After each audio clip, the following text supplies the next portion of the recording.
Şotoz 160 milyon oldu. Ben de kolon Windows'a Şotoz taraf beraber. Neden geldiniz? Urgenç. Urgenç'ten misiniz?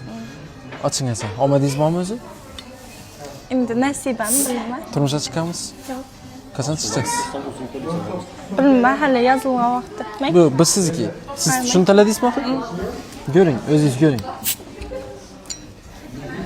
Mahradan soruyorsunuz. Mahra umraga safar. Umre'ye sefer soruyorsunuz mu? Oo, sağ. Qarang, birinchi uchrashuvda bola nov mashinada kelsa, siz yaxshi degan bo'lar edingiz, rozi bo'lgan bo'lar edingiz.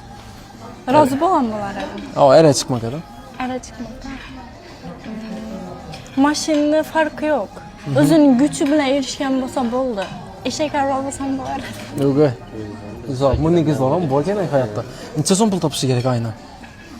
Endi agar shu Xorazmda yashaydigan bo'lsa, maksimal 1000 yarim. Topsa yetadi sizga. Men o'zimga bo'lgan bo'lsa, endi 1000 yarim ham ishlamaydi. 500 400 dollar yetadi. U ham yetadi sizga.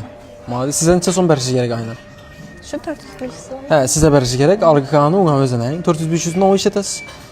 Endi qiz bolani rasxotlari bor. Ha, rasulxonasi ishlatasiz. Qiz O'zim ham bolani ishlayman, men nov ishlatasiz. Shu brend face. Brand Face'misiz? Neda Brand Face qilasiz? Qo'shko'pirda Real avtomaktabda. Ha, yaxshi. Reklamalarni ham tiqib berdingizing. Xo'p, necha chiqdi sizda? Necha? 01. Voy, omadingiz kelmadi. Mendan 08 chiqdi. 18 chiqdi. Bon tarafniki 01. Zayuk kolamiz mut bo'ldi yana.